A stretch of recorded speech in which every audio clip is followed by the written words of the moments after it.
Maybe Obado kuja useme kitu kabla press kuondoka. Kama make your acceptance speech. Tupigie makofi.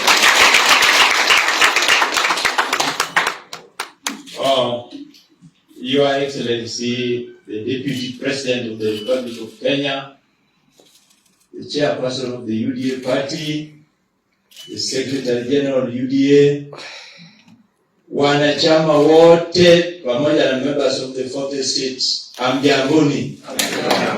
Amjamboni tena.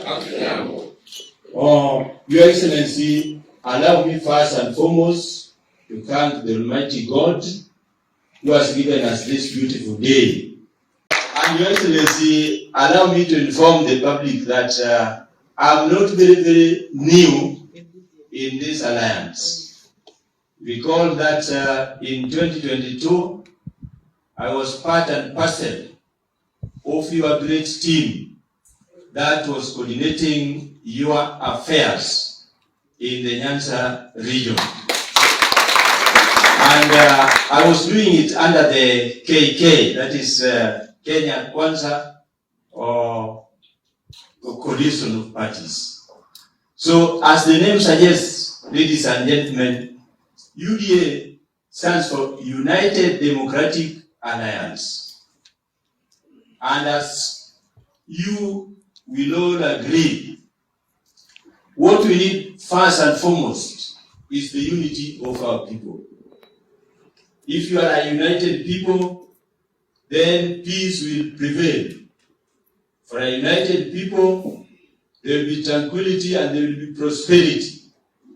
So I fully embrace the ideas and the ideals and the philosophy of UDA party.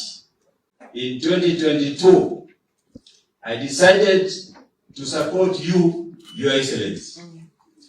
I know that in this room, there are quite a number who are in the very hot furnace. Most of those who come from my region. I've heard what you have mentioned here, that it was really very difficult for you, together with our beloved President. It was equally difficult for me, Your Excellency. But I decided that I could not fall to that trap of blackmail and betrayal. There are forces that were really working on me, and I can tell you for sure that in this republic, if you want to count those who really suffered as a result of their different political perception, then I'm sure I'm one of them. That is why I must thank the Almighty God that despite all those pressures of the system and the deep state,